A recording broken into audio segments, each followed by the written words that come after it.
So the UFC must have thought to themselves, man, you know what? Having one goofy-ass dude that's the world champion in the middleweight division, that ain't enough. We need more goofy. We need more funk. We need more disaster in there, and that would be Rudolph the Red-Nosed Reinier De Ridder. This dude coming over from one championship, dude.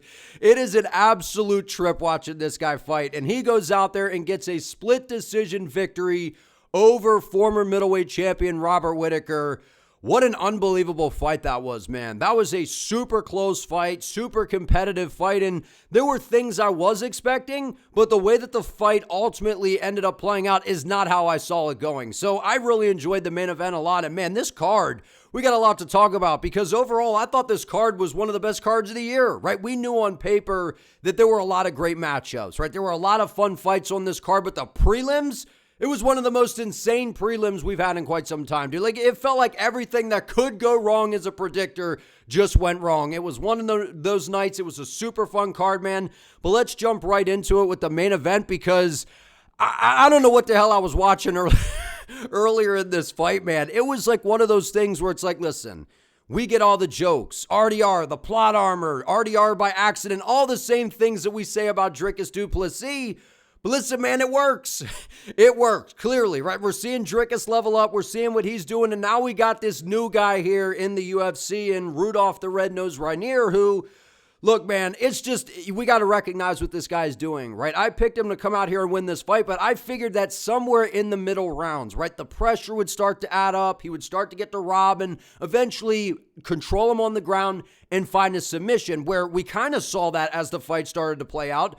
But this fight was just so odd, right? Rob would hit Reinier with a jab, and Reinier would fly back 15 feet, throw his hands in the air, turn around, and he almost got finished. I don't even know how he survived, right? He tried to throw that nice long knee from range, stuck his chin in the air. That was the big mistake of the fight for Reinier, right? Because Robert Whittaker landed that nasty right hand, but that was just a mistake of Reinier throwing that knee from too far out, Rob timing it perfectly, but look, this was a great fight, man. This was a super competitive fight, and it's not exactly what I was expecting, right? I expected if Robert was going to win, it was going to be one of those things where it's like, look, this is just, Reinier was good in one, comes over, okay, so he subs GM3, subs Kevin Holland, beats Bo Nickel, okay. But what happens when you're in there against a former middleweight champion, one of the best we've ever seen in the weight class? That's what we're going to find out. And I'm like, look, I feel like there's that chance that Rob goes in there and puts on a master class, shows levels, keeps it on the feet, stuffs the takedowns, and ultimately just outclasses Reinier over the course of 5 or knocks him out. And that's not what we saw, man. We saw an RDR that I was saying, look, his striking, I'm not saying it's crisp or clean, man, but you can't lie, man, that jab was sticking. That jab was sticking, right? He's a big guy for the weight class. He's awkward, and the threat of the takedown definitely helps. But that's all you need if you're a guy like RDR, man. Some awkward-ass striking, goofy, kind of just, like kind of moseying around in there. And the pressure was getting to Rob. That jab was firing, those knees to the body. I mean, this guy's got some of the best knees in the game right now, right? What he was able to do, full Bo Nickel. We saw he was hurting Robert Whittaker with those knees. And like I said, that one time where he's kind of out of range, kind of throws that knee lunging in, Rob was able to time him and catch him. So moving forward, RDR is going to have to be careful with that. But those knees are devastating. The clinch work, the physicality, that is exactly what Reinier needed to do to win. Now, I didn't expect him to get, for this to be kind of just this all-out kind of dogfight where it was going to be down to the wire, man. That was a great fight. Great fight. And it's interesting to see kind of where things go from here because Robert Whittaker, it's 2 in a row that he's lost, right? And how good is Khamzat Chimaev? Goes out there, runs right over Robert Whittaker in the first round, and as good as RDR is, right, we know he has a good ground game. He didn't have a lot of success with the grappling in this fight. And that is what's so interesting to me is I thought that if he could not get the takedowns, he was pretty much cooked, right? Rob's faster. He's a much better striker. He's quicker on the feet. And look, the jab of RDR was popping. The clinch, the knees, he was mixing in some kicks, and it was the smart pressure that started to get to Rob. It started to fatigue him, having to stuff those takedowns, the clinch, the physicality of RDR just kind of hanging on him. It was a good fight by Reinier De Ridder, man. It was a good fight because I didn't think that he would win a close go. I didn't think he would make it the 25 minutes. I thought he would either find a submission or Rob would put on a master class and end up getting him out of there. That's kind of what I saw for this fight. So I was very impressed with what we saw from RDR, man. This was a super close fight. I could have seen how you could have given it to Whittaker because of some of the damage that he was landing, almost had him out of there. And there were some close rounds. But ultimately, I thought De Ridder won this thing 3-2, right? It was the clinch work. When he was able to take him down, he was able to control Rob, and I found that impressive, right? When he put Rob on his back, Whittaker had no answers, right? And that's where RDR's at his best. You got to be careful. He'll get in that half guard position. He'll start to look for his arm triangles, right? He's just a super dangerous guy on the ground, man. So for Rob to stay safe in those positions, I thought that was very impressive as well. But it was the pressure. It was those brutal knees to the body. It was the jab. And we got to see the grit and heart that Rudolph the Red-Nosed Reinier has, man. This dude, he just kept moving forward, almost got finished. I don't know how he survived that. And then the comeback, finish the fight the way he did, go tooth and nail with a guy as good as Robert Whittaker. I was very, very impressed with Reinier in this, man, because like I said, not exactly the outcome I was expecting. You know, I thought RDR could maybe find a submission, but to go a full 25 minutes, his first 5-rounder in the UFC with a guy as good as Rob, super impressed, man. But like I said, look how good Hamzat is. Went out there, steamrolled right through Robert Whittaker, and we know Robert Whittaker historically has very good takedown defense. We saw that in this fight. He was very prepared, stuffed a bunch of takedowns, right? And I thought that this was just going to be a complete nightmare if RDR was stuck on the feet with this guy. And it showed that the pressure, you know, landing those shots to the body, I mean, those knees are a game changer, man. Like, I feel like other fighters are going to start taking note of this, especially if you're a taller, longer guy like that. I mean, they're devastating. You saw him getting to Rob, and I feel like that's part of why Rob was slowing down. Putting water in the basement, as Teddy Atlas would say. Very impressive stuff by RDR, man. And that's the thing about this guy. He's not some hyped up like prospect that's coming in, doesn't have a ton of fight experience. Like, this is a dude that had all that experience coming into the UFC. Plenty of experience, championship experience. And those 2 losses were against a Russian powerhouse, a guy that was yoked out of his mind, right, with crazy power.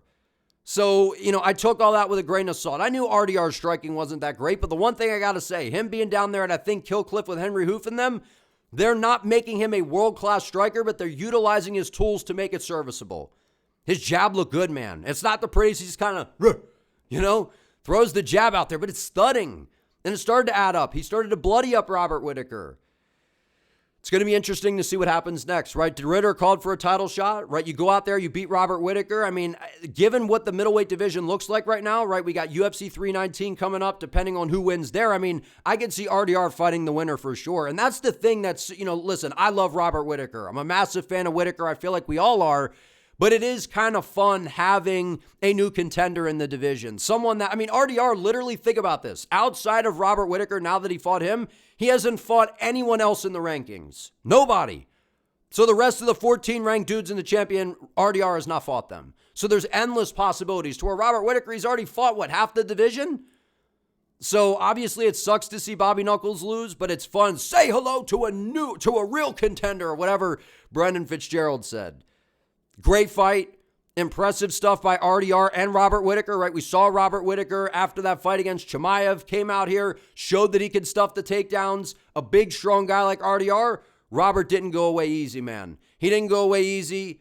He fought a hard 25 minutes as well. This was a great fight, man. This was a great fight. I was very impressed from what we saw. And for Robert Whittaker, I mean, it's going to be tricky to see kind of where he's at now, right? Because that's 2 losses in a row again against really good guys that have unique skill sets. But RDR, for me, I mean, I don't know if he's going to get the title shot. You know, I'd like to see him versus like a Sean Strickland or someone towards the top of the division. I know we got Imavov and Barriault soon. But I feel like RDR, man, I mean, this guy's climbing the ranks for sure. And I wouldn't be shocked if the UFC gives him an opportunity because of how he went out there and was able to do that against a guy like Robert Whittaker. I don't know if it's title shot earning, though, right? I feel like if he got the finish, then he would be fighting for the title. But given what we saw here, I feel like they're going to give him probably another one. I don't really know who, right? Maybe they give him like a Paulo Costa. You know, I don't know. I don't know what they do here. And that's the beauty of it. Maybe they give him a Sean Strickland. And Israel Adesanya, I know Izzy's coming off of some L's, but you see what I'm saying? The division's wide open for RDR, man, because he hasn't fought anybody outside of Rob in the rankings. Super interesting time for the middleweight division. To have a unique guy like RDR, as goofy as it is to watch him fight, I mean, his style is troubling, dude. It is, because really the only guy I could see out-grappling him in this weight class would be Chimaev. That's it. That's it. right? So he's going to have the grappling advantage. He's tall, he's long, those knees, his jiu-jitsu, his judo, his clinch work. I mean, this guy's a problem, man. This guy's an absolute problem. I mean, we've seen Robert Whittaker in there. I know we saw him get finished by Hamzat. We saw him lose to DDP. But outside of that, I mean, Whittaker's been in there beating some of the best guys in the world, man, in this weight class. So to go out there and beat Robert, huge win for RDR. Like I said, very, very impressed with the way that this played out because I thought it was very simple. If this fight got stuck on the feet, Robert would dust him. And if RDR could get the takedowns, he would have a lot of success. But to see this go a hard 25 minutes, I was surprised by that, man. So very happy for RDR here. Sad for Rob, obviously, but it's fun to have a new guy in the division with plenty of fresh matchups on the horizon for De Ridder. But I'm not sure that that's title shot worthy. Yes, you beat Robert Whittaker, but compared to like what someone like Hamzat did, right? I mean, going out there, finishing him in the first round, this was a hard-fought fight, right? He showed a lot of things, showed that he can go a hard 25. But I don't know if he gets a title shot off of this performance. But still very impressed with Reinier De Ridder, man. Way to dig deep and grit that one out. Petr Yan versus Marcus McGhee, man. Listen, my happiness for the next several days kind of lied on this fight here. Like, I knew that Petr Yan was the better fighter. I knew that he was the better boxer, the better kickboxer, the better everything. He is a better mixed martial artist than Marcus McGhee. But we all know the reality when Petr Yan fights in a 15-minute fight. He could go in there against someone that's not nearly as good as him, and he could struggle, right? Because of that first round, he downloads his data, starts to make his reads. We see him very hesitant, right? He's applying that smart pressure, but he doesn't really open up. He's seeing your reaction, seeing what you're trying to do. Then he comes out in round 2, pushes it a little more. And then in round 3, it's basically all gas, no brakes. The problem is sometimes if you drop that first round and then you lose another one in between, it's only 3 rounds, so you're going to lose the fight. That was my only concern for Yan coming into this. I knew he's the better fighter, figured he would start a little slow in terms of, he was moving forward. Then once he started to open up, you saw a clear advantage, man. Once this guy makes his reads, he's one of the most spectacular fighters in UFC history to watch. His Muay Thai, his boxing, his defense, the way he catches shots on the guard and counters. I mean, he rocked Marcus McGhee a few times. Petr Yan's one of the best boxers in the sport. Hit that nasty trip, right? Mixed in some grappling at the end, which I was kind of surprised by that, right? I feel like he felt something from Marcus McGhee a little bit, right? And Marcus McGhee, dude, this was a big fight for him, right? Getting an opportunity against a top 5 guy in Petr Yan, right? Big step up for McGhee. And I thought he fought pretty well, right? I mean, he's in there against literally one of the most, listen, people are going to be like, Marcus McGhee, he's not a contender, man. He lost to Yan. Yan is literally one of the most skilled fighters we've ever seen in MMA. And if Merab wasn't in this weight class, Petr Yan's probably champ right now. Right? The kryptonite of Petr Yan is guys like Merab, guys like Aljo that can keep him guessing. They can mix in the takedowns. They provide something to the table. With Aljo, it's the long limbs, a funky style of striking, the submission threat, the wrestling, the pressure, the awkwardness. And then with Merab, I mean, we all know what it is, that tornado of just alienness, right? So super happy to see Petr Yan win another one. I think that's 3 in a row now. Song, Figueiredo, and now Marcus McGhee. So again, Marcus McGhee, he'll be back, man. This was a very big step up in competition for him. Great learning experience, by far the best fighter he's ever fought. And now that's 3 in a row for Petr Yan. And he called out the winner of Merab versus Sandhagen, which we all know is happening at UFC 320.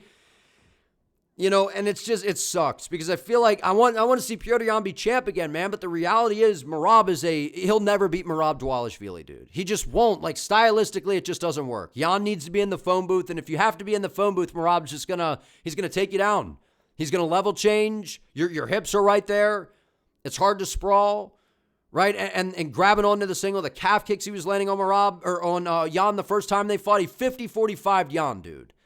And now that Merab has better striking now, it's improved, and now he's out there submitting people, like, it's just too much of a tornado coming at Petr Yan, dude. That's the reality, and I don't want to see Yan lose to Merab again, because I don't think that it would be close. And I know Yan's super skilled, but it's one of those things, styles make fights. But if Sandhagen somehow pulls it off, right, which I don't think it's going to happen, give him like a 2% chance, but if someone pulls it off, I mean, we know that Yan beat Sandhagen the first time, so maybe they give Merab an immediate rematch, I don't know. But it's going to be hard to see Yan go in there against Merab, right? And you can never count Yan out of a fight, but against Merab, it's a super tough hill to climb. But again, this was a super fun performance to watch, right? Every time Yan fights, it's a treat. He's like Picasso in there, right? A little red, a little yellow, a little green, painting a beautiful picture. I'd like to see him fight like Sean O'Malley again or something. Like, I know Sean O'Malley's coming off of 2 losses to Merab. Yan's racked up 3 in a row. He should basically be getting in a title shot right now, arguably, instead of a guy like Corey Sandhagen. So I get all that, but I don't want to see Merab 50-45 Yan again or finish him this time. Because we saw McGhee landing some good shots on the feet. With the threat of the takedown, the improved striking of Merab, I just feel like it's even more of a disaster than it was the first time. And that's crazy because he 50-45'd him. And I'm a big Yan fan, man. Right? So it's a tough position for Petr Yan to be in. And I don't think the UFC wants to see him get destroyed again by Merab because he's a fan favorite. Super fun to watch. It's part of the reason they probably gave him this fight. Fun stylistic matchup. Good performance by Petr Yan. McGhee was landing some good shots. He'll be back. I think Petr Yan versus Sean O'Malley in a 5-rounder is super fun. But again, Yan deserves a title shot. He's earned one. That's 3 in a row. He earned it more than Corey Sandhagen. So we'll see what the UFC does. I think Yan should get a title shot. But again, like selfishly, like I don't want to see him fight Merab again, dude. I don't want to see it. My heart can't take it. And if he would have lost this fight, I would have been out here crying. So glad Petr Yan's back in the win column. It was a great performance. Vintage Yan, man. But I did notice that on the feet, McGhee was landing some good shots. So that's why I'm saying him and O'Malley again, that would be a super fun fight, dude. Next, we got Shara Magomedov versus Marc-Andre Barriault. Now, I was surprised by this fight. And the reason I was surprised by this fight is because I obviously expected Shara to win this, but I didn't expect it to look like this, right? I thought it would be a very clean performance, spamming kicks from the outside, landing those knees, landing those elbows, and he got pulled into an absolute dogfight. I mean, he looked like a horror movie, right? Marc-Andre Barriault landed a nasty right hand down the middle, shatters the nose of Shara Bullet to where he looked like Mike Perry. Remember when Mike Perry got his nose freaking dented in? That was absolutely crazy. Absolutely crazy. And listen, that's what I've been saying about Shara Magomedov, dude. Like, I like the guy. I think he's fun. I like the character, the pirate, red beard. I like it all, man. But he's just, I don't think he beats anyone in the middleweight rankings. I don't think he beats anyone in the middleweight rankings. Like, who do they give him? Who do they give him? Like, I know that he definitely won this fight, and it was very, it was a good performance because we saw some things that we didn't have to see from him before, right? Digging deep, getting your nose shattered, getting rocked, getting hurt, and then coming back and doing really well at the end of that round, landing good kicks from range. I mean, this dude's got some spectacular kicks, man. They're fast, side kicks, snappy kicks, I just all around, man. He's got a boxing deficiency, though, right? And Marc-Andre, he showed that a little bit, right? That's everything that I've said. Move forward, keep your hands up, throw good, straight, tight boxing combinations down the middle, and you can find the chin of Shara, right? And what's so interesting about Shara's style is he's so kick-heavy. It's knees, elbows, and kicks. I mean, he barely throws any punches at all whatsoever. Very unique style, man. But the reality is, I don't know what the UFC does with him, right? Because Marc-Andre, I know that he's fun, right? He's coming off of that crazy win over Bruno Silva, Densis Scullin or whatever, right? And he's kind of just been a little bit of a journeyman in this division, right? Got finished by Joe Pyfer, right? So they've kind of feed him to these guys that they're trying to build on their way up because they know Marc-Andre is going to bring a fight. He's going to move forward, push the pace. But to get into kind of a barn burner with Marc-Andre, I know Barriault's tough, man. But I mean, where does Shara go from here, right? Are they just going to keep feeding him guys that are outside the rankings? I mean, because I'm serious, man. I don't think he beats anyone in the rankings. I really don't. I mean, maybe if you give him like a Marvin Vettori, because Marvin's kind of like a moving heavy bag that throws back at you with not a lot of power, but he has grappling. I don't know. I don't know what the UFC does here. He's fun, right? And I like watching him fight. I'm just being real. I don't know where he goes next. It was a crazy performance, man. Crazy performance because he was landing good shots, got dragged into a dogfight, and then fought a really good third round after. Was very impressed with Shara Magomedov. I expected this to be much easier, but seeing him dig deep, deal with the adversity, and continue to go out there and almost put Marc-Andre away a few times, I was impressed with Shara Magomedov. Just not sure where he goes from here because I think he struggles with everyone in the rankings, man. Almabayev versus Jose Ochoa. This is what I was expecting in this fight. Look, I like Ochoa. I picked him in his last fight to beat Cody Durden, right? Because I figured that, look, Durden's got decent wrestling, but he doesn't have much else. And his wrestling's not that good, right? And Ochoa, he's got good jiu-jitsu. He's nasty on the feet. He's fast. He's powerful. And people out there, I think that they thought Ochoa won, right? Based off of damage, right? He was landing some good shots, and I get all that, but Almabayev, I mean, he's an issue in this weight class, man. And I know his style's not everyone's favorite, but it's hard to deal with, especially in the flyweight division. He's just a gnat that you can't get off of you, man. His wrestling, it's crazy. This dude can shoot 50 takedowns over the course of 15 minutes, and he just doesn't slow down, right? And he changed things together well, was getting to his back, displaying great balance, great flexibility. It was an impressive win because while it wasn't the most entertaining, right? I know he didn't land a ton of strikes, and Jose Ochoa is the more entertaining guy to watch. Almabayev has a unique skill set, man. Right? And outside of the loss to Manel Cap, I mean, this is a dangerous guy here in Ochoa, right? So standing on the feet in front of him, that was playing right into Jose's game. Right, so Almabayev, he's a hard guy to deal with. His cardio's really good. His striking's not that awful, but it's not particularly great. It's kind of meh. Right, he's got that big winging slingshot overhand right that doesn't really ever land. Got a good gas tank, chains things together well, fights very smart. But at the end of the day, it wasn't the most entertaining thing, but he did what he had to do, man. Standing in front of Ochoa, that was not an option for Asu. He would have gotten knocked out. Because Ochoa's going to be back, man. This is a guy that we're going to see at the top of the weight class sooner rather than later. He's young, he's skilled, trending over at shoot to box, good off his back, right? And that's what I found super impressive is he was never held down for long periods of time, was constantly scrambling, trying to work back to his feet. Almabayev was constantly transitioning, gliding around, trying to advance position. This was an entertaining fight, man. I feel like every flyweight fight for the most part is entertaining, right? Even when it's grapplers, right? All the scrambles, no one's ever really just holding anyone down. That's what makes the flyweight division so interesting, right? Just a bunch of Energizer bunnies, man. So I was impressed with Almabayev to go out there and control Ochoa like that. But again, I was still impressed with Ochoa to not get held down, not get controlled so much for so many minutes out of the fight. But at the end of the day, it was just that relentless style that Almabayev brings that is just troubling, especially for a young guy that, he's looked good since coming into the UFC, but this was a big step up for him. But it shows us that Ochoa, I think at some point, he will be towards the top of the weight class. But again, it was just the pressure and the pace that Almabayev put on him. It was just a little too much. Next, we got Nikita Krylov versus Bogdan Guskov, a.k.a. Anthony Smith's brother, man.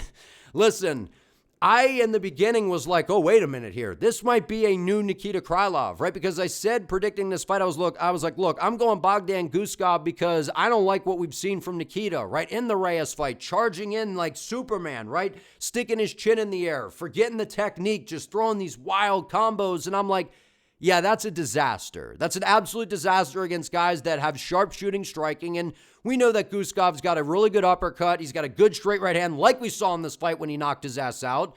That's the problem, right? As Nikita wasn't blitzing in the range like he was in the Reyes fight to overextend and get countered, he was looking good. He was patient, moving around on the outside. But once Bogdan started to get the timing, once he started to understand how Nikita was going to enter range, you just saw him throw a nasty straight right hand right down the middle and knock his ass out, man. I mean, Bogdan Guskov, he's fun in this weight class, right? Holds his hands really low, and I was like, he might pay for that, right? Because we know Krylov's got some fast kicks that he can throw up out of nowhere, and I'm like, maybe he'll catch him with something. Maybe he'll catch him because Krylov's got power, right? And he's got good grappling. I wouldn't have been surprised if we saw Nikita try to grapple in this fight. We didn't see any of that. Played out on the feet. Bogdan was patient. Knew that eventually Krylov would make a mistake by trying to enter range, and then as soon as he did, Guskov made him pay by throwing a nasty right hand down the middle. And it's fun in the light heavyweight division right now, man, because we've had a lot. It felt like the division was so stale for a while, right? Now we got these new guys coming in, like we got Zhang Minyang, right? We got Carlos Ulberg, Dominic Reyes on the resurgence, Bogdan Guskov, right? We got Ankalaev, Pineda. Right, we got some guys in this division now. This division's starting to heat up a little bit, right? Not like a dangerous knockout artist on the rise here, a guy that's even got some submissions in his back pocket like Bogdan Guskov. And this was a great performance because this was the hardest fight of his career thus far. Didn't really look like it. Maybe it'll end up being Billy Elekana down the line. That win I feel like is going to age very well. But Nikita Krylov had all the experience. Right? He's taking guys down. Beat Volkan Oezdemir. Gave Ankalaev some hard times at times, right? So this was a nice test for Bogdan Guskov, and he passed with flying colors. He's dangerous. If this guy lands clean, he's knocking anyone out pretty much in this weight class. Super dangerous, super fun. I don't know that he's going to be the world champ given some of the guys at the top of the weight class. No question that he's super fun to watch. So that was a great performance by Bogdan Guskov. Bryce Mitchell versus Said Nurmagomedov. I was a little bit surprised by this, right? So I thought that Said was going to win this fight, and the reason that I thought he was going to win is exactly what happened in the first round. It was going to be, look, whenever we see fighters move up a weight class, especially in the lighter weight classes, it tends to end up working out, right? You come up with a little bit of a skill advantage, a speed advantage. Sometimes that power also carries with you to make, so you're a problem. Look at Ilia Topuria, right? We see Holloway, right? These guys move up weight classes and, they seem to have a little bit of a skill advantage. Whereas when you go down in the lighter weight classes, yeah, you might be a little bigger. Yeah, you might be a little stronger, but that speed can sometimes be a problem. And the skill of the lighter fighter can sometimes give you some issues. That's what we saw in round one. Nasty knee landed by Said, but at the end of the day, it was a matter of if he was not going to be able to stop the takedowns, it was going to be an issue. And the gas tank, it's always been questionable on the side of Said, right? And I feel like I thought maybe we would see an improvement there. Not at all. Nothing's changed. This dude gas tank is a problem, man. It is, and it was a good performance by Bryce Mitchell. Going out there, getting in his face, got rocked badly with a knee, and I'm like, oh, here we go. The speed, the footwork, the faster, light guy like Said Nurmagomedov. These bantamweights, man, they're for real. And I know Bryce Mitchell's losses at featherweight, they came at the hands of some really good fighters, man. Some really good fighters like Ilia, Emmett, Jean Silva. Those are powerhouses. But I thought that the speed of Said was going to give him some issues, and it did early. But then it was the pressure, it was the grit, and it was ultimately the pursuit of the takedown and the size and the physicality that Bryce brought that eventually took over. It did. And we know Bryce has a good ground game. Once he's able to get his hands on you and take you down, that's Bryce's world, man. He's got good submissions, so you got to be careful. You can't recklessly get back to your feet. We saw Said cause some good scrambles in round 2, but in round 3, once that cardio starts to go on the side of Nurmagomedov, it's over. Good performance by Bryce Mitchell. And that's what I was questioning, right? When we see these guys in the lighter weight classes, when they move down one, we've seen Dillashaw do it. We've seen Garbrandt do it.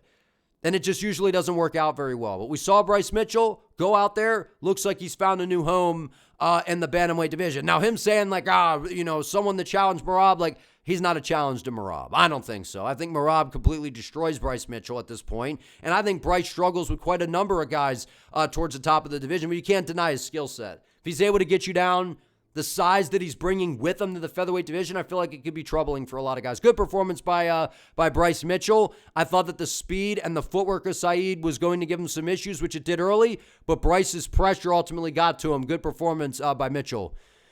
Muslim Salikhov and Carlos Leal, man, I guess the 40-some-year-old Muslim, he still got it. He still got it. Book him versus Wonderboy next or something, man. I mean, what in the world was Carlos Leal doing? Crashing into range with his hands down at his waist, in the pocket with a heavy-hitting, dynamic striker like Salikhov. Like, what are you doing? Just a boneheaded approach from Carlos. Absolutely boneheaded approach. Boneheaded. All he had to do was move forward with his hands up in the range, smartly feint, close the gap, and I feel like he could have landed a shot and knocked out Muslim. But great performance by Salikhov. Knew exactly what was going to happen. Knew Leal was reckless defensively. He's an offensive juggernaut. Moves forward, big guy. He's got his hands low, looks to explode in and throw these big shots. He's like, yeah, once you do that, I'm just going to time it and knock you out. I'm the better striker. I got the experience. You want to get reckless? Heck, I'm going to add another win to this. What is it, a 2-3 fight win streak now for Muslim Salikhov at 40-some years of age? We're seeing fighters in the UFC right now, man, like a Michael Johnson. Even though Wonderboy's losing, he's still going out there showing out. Muslim Salikhov. We're seeing some of these older fighters, man, still put on at the older age. And this was a great performance because he was a big underdog coming into this, I think, right? And that was for good reason because Carlos Leal's dangerous, physical, powerful, crazy dynamite in his hands. And it's like Salikhov's a little older. We're seeing him get tagged a little bit, right? Yeah, beating Song Kanan, like that's an older guy. It's a good matchup for you. How are you going to deal with a powerhouse, a guy that seems like he's hitting his prime right now, a stride? It's a big win for Muslim Salikhov, man. That was a nasty KO. Nasty right hand. Happy for Salikhov to get back in the win column. Prove me wrong, man. I thought Carlos Leal was going to be too much for him.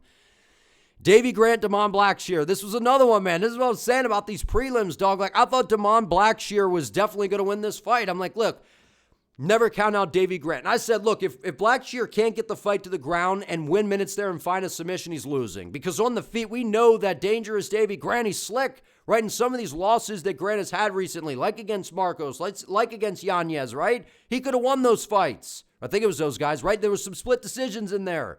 They were close, and I thought Davey Grant could have won those fights. So on the feet, I mean, he could strike with just about anybody. And a guy that has had all these setbacks, all these different things, is getting up there in age. To go out there and still keep doing what he's doing is so impressive.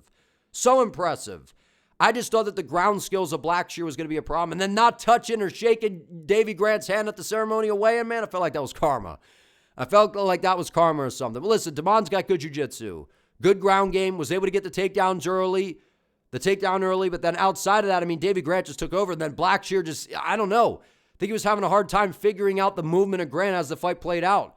And as you fatigue a little bit, we start to see the IQ go away in terms of, recognizing, hey, I got to get in this guy's face. I got to start trying to take him down. We see that happen. You get discouraged. You start to gas a little bit, and then you're not thinking as much about, hey, I should be doing this or that, and then your IQ kind of goes out the window. Right? We see fighters do that. That's kind of what happened to Blackshear here, right? I feel like he got away from the game plan. It's like, dude, on the feet, you cannot strike with Davey Grant. Not at all. Even though Blackshear's got decent striking, it's not better than Grant. Grant's got more variety. He's faster. He's snappier. Great performance by Davey Grant, man. Great performance by Davey Grant. He's always a game underdog. Knew that coming into this, but I just figured that the ground game of Blackshear was going to win him this fight. Davey Grant proved me wrong, man. Great performance by Dangerous Davey. Amanda Ribas, Tabitha Ricci. Listen, I know that Tabitha Ricci landed a nasty elbow on the eye or whatever of Amanda, but getting TKO'd by Tabitha Ricci, I mean, to me, that's just a sign that you should retire. I mean, getting TKO'd by her is just, I don't even know what to say. Amanda Ribas, to me, was clearly the better fighter coming into this. She had the longer reach, right? She's got the experience, a better striker, better grappler. Tabitha Ricci's wins recently have all been by controversial decisions, right? I thought she lost to Angela Hill. I thought that a lot of the fights that she was winning, she was losing, or she lost, right? And she was getting these split decision nods, right? We know the UFC's trying to push her on all these different things, but she looked mean in this fight. Got to give Ricci credit. Baby Shark was moving forward, letting some nasty shots go up against the fence. That pressure she put on her, landing some good counter boxing. It was a good performance by Ricci. I was just completely disappointed in Amanda Ribas. I felt like she did not show who she was in this fight. And getting finished by Ricci at this point in your career, like, that's embarrassing to me. It just is. I think it is. And I know that there was a shot to the eye, and then she just kind of covered up, and it was like, that's it. Amanda Ribas, to me, was the better fighter. Like, I think Tabitha Ricci's good, but I didn't think she was better. But Ricci proved me wrong. Goes out there, puts it on her, gets her up against the fence, doesn't give her a lot of space, lets those elbows go. Good performance by Tabitha Ricci. I was disappointed in Ribas in this one, man. I thought that she should have won this fight. Thought it was very winnable for her. Ibo Aslan, Billy Elekana. Dude, this is exactly, I got so mad at this because I literally gave all the reasons of why Billy Elekana should have won. And I still picked Ibo Aslan. I'm an idiot, right? Because I was like, Billy Elekana is the better fighter. I literally said that in the breakdowns. He's more technical, much smarter, good feints, good movement, good timing, good rhythm. But it was the fact that Ibo Aslan was a guy that is just kind of a freight train. He's going to come out, get in your face, throw those big shots. And I'm like, that I feel like is how you could beat a super technical guy who's trying to be patient. But the problem was Ibo Aslan, he went, 2-3 years to Dagestan and forgot how to fight. This dude, I know, maybe it's a little bit better. He looked a little more technical, but he didn't give himself a chance to win. And then he was shocked that he lost. You clearly lost. You'd be lucky to even get around in there. I thought it was 30-27 Elekana. Just outclassed him. And this was a boring fight. Both guys, this was like a tit-for-tat sparring match. This was boring. Flat out boring. Couple front kicks from Elekana, an occasional left hand, occasional right hook. Oop, little front kick again. Aslan would throw a jab, smile. It was a horrible fight. Aslan taking that loss to Kyrlov was not the same guy coming back here, man. Yeah, he stopped the takedowns because I think he was worried about that coming into this, but on the feet, he got outstruck because he didn't open up. He didn't even give himself a chance. And I feel like a lot of that had to do with he respected the timing of Elekana. Knew he was a sharpshooter. Knew he was game. Horrible performance by both guys, right? And at the end of the day, Elekana did what he had to do to get the win, and it was impressive. Because I think Elekana's super skilled, man. I really do. And in hindsight, look how good he did against on short notice against Bogdan Guskov. Had a good first round against him. Ibo Aslan's dangerous, right? And I feel like maybe he'll learn a little something from this. I don't know, because he suffered that loss to Kyrlov, got the upset there. And then now coming back against a guy like Elekana who's super technical, you didn't open up. I don't know, man. Ibo's got to make some changes. Otherwise, he's going to find himself outside the UFC. Super disappointing performance. Didn't even give himself a chance to win that one. Mohammad Yahya versus Stephen Nguyen. Dude, I knew that Stephen Nguyen was going to win this fight because he was just the better fighter, right? Yahya, I mean, talk about a zombie. This fight should have absolutely have been stopped. I feel like once you get knocked down so many times in a round, the fight should just be stopped. Because at that point, you clearly cannot intelligently defend yourself. What was it, 5 knockdowns in the first round? It was a UFC record. And then it was the last one when he fell and hit the ground. I was like, he looked like he was out to me. Right? And then he comes out in the second round and he clips Stephen and almost finishes him. And then we see Yahya get dropped again, and eventually we got the stoppage, right? That eye was gross. It was nasty. I knew the fight wasn't going to go on, but I thought we should have gotten a stoppage in there, man. When you get dropped that many times, like, that's got to do something to you health-wise. That just can't be good for you, man. And I feel like these are the kind of fights that could just alter a fighter's career maybe, you know? And look, Mo Yahya, he showed he's durable. Tough, zombie, right? But he's not UFC caliber. And that's what I said coming into this. It was going to take a good game plan, shooting the takedowns, getting the fight to the floor, landing a shot. He almost did. Fair play to him. But Nguyen's just a better fighter, right? He could stuff the takedowns, which I anticipated. He's better on the feet, the footwork, the speed. And that right hand, man, that's what I saw on film coming into this, was just a straight right hand lands on Yahya all day long. And if you're getting hit by other guys, a guy like Stephen who's got good footwork, good timing, it was just going to be a problem. So great performance by Stephen Nguyen, and I kind of feel bad for Yahya because he showed how unbelievably tough he is, which was crazy. But I feel like this is one of those losses that might take something out of him, man. That was just when you get knocked down that many times all around the board, like I feel like the fight should just get stopped because clearly you can't defend yourself. If you're getting knocked down that many times, like, am I crazy to think that? I don't know. That was scary to watch, man. Scary to watch. Great performance by Stephen Nguyen, though. Last but not least, Martin Buday versus Marcus Buchecha. I mean, what an absolute disgrace to humanity this fight was. Blob on blob, right? And in hindsight, I should have picked Martin Buday, right? Because here's the deal.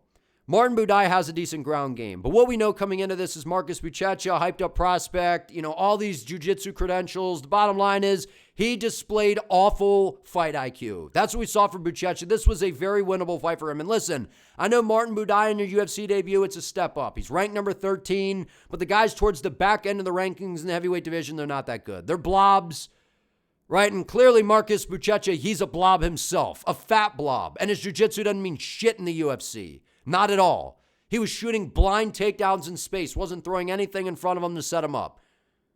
He gassed after basically a round, got tired in there, over swinging on his shots. Landed some decent shots in the first round, but after that, he just was getting tired, gassed, was getting in these dominant positions, was taking Buday's back and then getting too high, losing the position. I mean, just making sloppy grappling IQ mistakes that you just can't make.